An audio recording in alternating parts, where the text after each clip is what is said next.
நீங்கள் நிறைய சோஷியல் காஸ்க்காக வரைஞ்சிட்ருக்கீங்க. அதில் உங்களால் இங்கே வரைஞ்சப்பா எனக்கு வந்து ரொம்ப சாட்டிஸ்ஃபைடாக இருந்துச்சு, ரொம்ப சந்தோஷமாக இருந்துச்சு அப்படின்னா எதை சொல்லுவீங்க?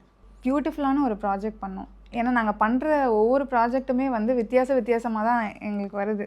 ஸோ அந்த மாதிரி இந்த ப்ராஜெக்ட் எப்படின்னா, டிமென்ஷியா பேஷண்ட்ஸ்க்காக, இந்த அல்சைமர் டிசீஸால் பாதிக்கப்பட்ட பேஷண்ட்ஸ்க்கு ஒரு ஃபெசிலிட்டி இஞ்சம்பாக்கமில் ஓப்பன் பண்ணணும் அப்படிங்கிற மாதிரி வந்தாங்க.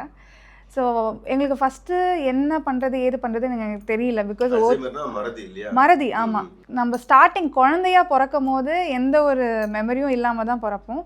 அதே மாதிரி நம்ம சாகிறதுக்கு முன்னாடியும் எந்த மெமரியும் இல்லாமல் தான் நம்ம நிறைய பேர் வந்து இறக்குறாங்க.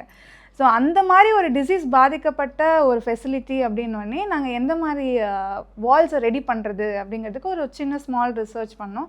அகெயின் டாக்டர்ஸ் எல்லாம் கன்சல்ட் பண்ணோம்.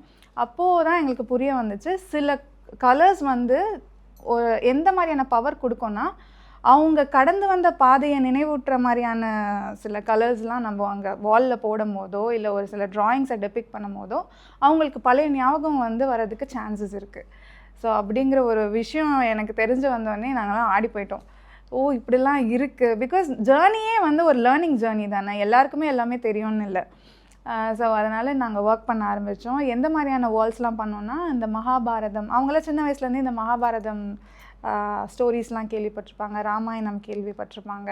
ஸோ அந்த மாதிரி சீன்ஸ் எல்லாம் நாங்கள் மெயின் பிளேசஸில் போட்டோம். அதுக்கப்புறம் கேஃபிடேரியான்னு ஒரு சின்ன ஒரு ஸ்பேஸ் கொடுத்துருந்தாங்க அந்த ஃபெசிலிட்டியில். அங்கே இந்த இட்லி, அதுக்கப்புறம் பார்லேஜி பிஸ்கெட்டு, அந்த ஆரஞ்சு மிட்டாய், அந்த மாதிரி வேறு என்ன இருக்குது, இந்த சுகர் கேண்டி, பஞ்சு மிட்டாய், அந்த மாதிரியான விஷயங்கள்லாம் வந்து போட்டிருந்தோம்.